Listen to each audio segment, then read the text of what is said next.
لیکن اس کے علاوہ معین شخص ہوگا دجال.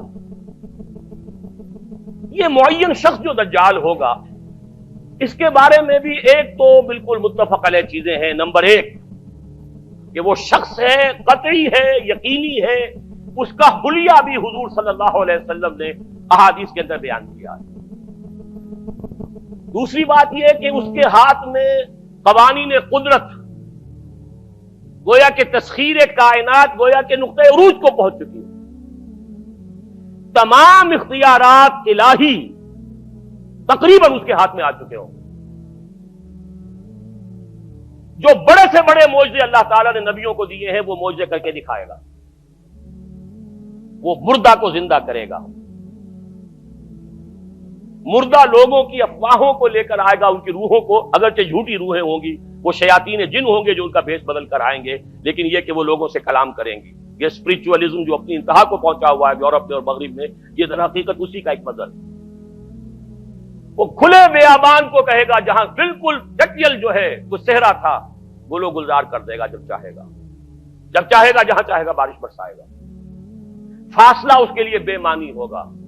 اس کی سواری وہ ہوگی کہ جس کے دونوں کانوں کے درمیان فاصلہ 80 ہاتھ کا ہوگا. یہ سارے جو آج آپ کی اس ٹیکنالوجی کی جو انتہا جا رہی ہے اور جدھر جا رہی ہے، اس کو اچھی طرح سمجھ لیجیے. آج سے 100 سال پہلے شاید انسان ان چیزوں کا تصور نہ کر سکتا. وہ کوئی سواری ایسی بھی ہو سکتی ہے جس کے دو کانوں کے درمیان کا فاصلہ جو ہے وہ 80 ہاتھ کا ہو. آپ کے یہ سارے جیٹس جو ہیں وہ کیا ہیں؟ ان کے رڈارز جو لگے ہوئے ہیں، دونوں کان ہیں ان کے. اس کا ایک قدم اگر مدینے میں ہوگا تو دوسرا بیت المقدس میں ہوگا. اس کی آواز پوری دنیا میں سنی جائے گی. سنی جا رہی ہے کہ نہیں؟ یہ ساری قدرت، ساری قوتیں، تسخیر کائنات کلیتاً ایک آدمی کو چیر کر دو ٹکڑے کرے گا، دونوں ٹکڑوں کو علیحدہ کرے گا، ان کے درمیان چلے گا اور پھر ان دونوں کو جوڑے گا اور کھڑا کر دے گا. احادیث میں ساری موجود ہے. سرجری جدھر جا رہی ہے کوئی جب نہیں کہ وہاں تک آدمی پہنچ جائے. فریز کر کے تو یہ معاملہ اب ہو ہی سکتا ہے، لیکن یہ کہ ابھی اگلا اور قدم کیا ہوگا کچھ نہیں کہہ سکتے. یہ چیزیں تو ہے متفق علیہ. البتہ کچھ معاملات کے اندر احادیث میں کچھ اختلاف پایا جاتا ہے اور یہ مشکلات الحدیث میں سے. اور میں بھی چونکہ اس مسئلے میں اب تک بھی کسی درجے میں ابھی قطعیت کے ساتھ میں کوئی بات نہیں کہہ پا رہا ہوں، لیکن اب چونکہ گمان غالب کے درجے میں ایک رائے تک پہنچ چکا ہوں، اس لیے میں نے آج اس بات کو آپ تک پہنچانے کے لیے یہ عنوان اختیار کیا. اس لیے کہ حدیث میں جو آتی ہے تفاصیل اس سے معلوم ہوتا ہے کہ یہ دجال دو دلیل کرے گا. یا تو وہ دو دلیل کرنے والے دو دجال علیحدہ ہیں، یا یہ دونوں دلیل کرنے والا شخص ایک ہی ہے. بس یہ مسئلہ ہے کہ جو آج تک مجھ سے حل نہیں ہوا تھا، اب تک کہنا چاہیے آج تک نہیں. اور یہ اس میں علماء سے بھی گفتگو ہوئی ہے اور جن لوگوں نے اس مفہوم موضوعات پر اپنا وقت لگایا ہے ان سے بھی گفتگویں ہوئی ہیں، تو وہ بھی اس مسئلے کو حل کرنے سے تاحال قاصر رہے. لیکن یہ کہ اب میری رائے یہ ہے کہ یہ دو شخص ہیں علیحدہ علیحدہ، واللہ عالم. لیکن ایک رائے تک میں پہنچ چکا ہوں، اس لیے وہ رائے آپ کے سامنے رکھ رہا ہوں، اور آپ کے ذریعے سے وہ آگے بھی پھیلے گی تو اہل علم کے ساتھ جو ہے اس معاملے کے اندر تبادلہ خیالات کی بھی نوبت آئے گی انشاءاللہ. لیکن یہ کہ اس میں یہ بات قطعی اور یقینی ہے کہ اس طرح کا ایک شخص پیدا ہوگا. البتہ یہ کہ آیا وہ دو ہوں گے دو مختلف اوقات میں یا ایک ہی ہوگا ایک ہی وقت میں، صرف اس میں اختلاف ہے. میرے نزدیک وہ دو ہوں گے. ایک وہ شخص جو جھوٹا مسیح ہونے کا دعویٰ کرے گا، المسیح الدجال.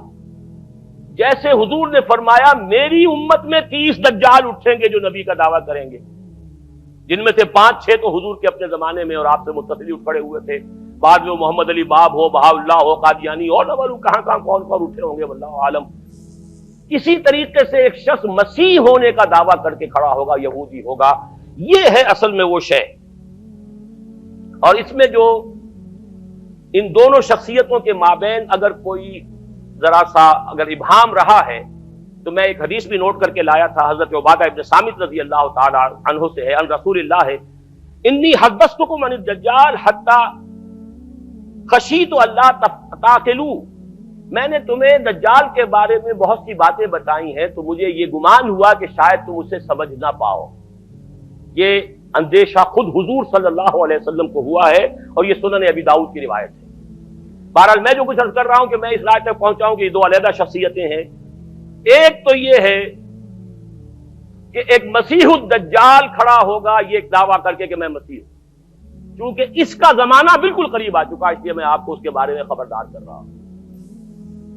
دوسرا جو مسیح جس کی شخصیت مسیح دجال کی آتی ہے، دجال اکبر، میں صرف اشارہ کروں گا، پھر کبھی انشاءاللہ اس موضوع پر تفصیل سے گفتگو ہوگی، وہ میرے نزدیک بالکل قریب قیامت کی ایک علامت ہے۔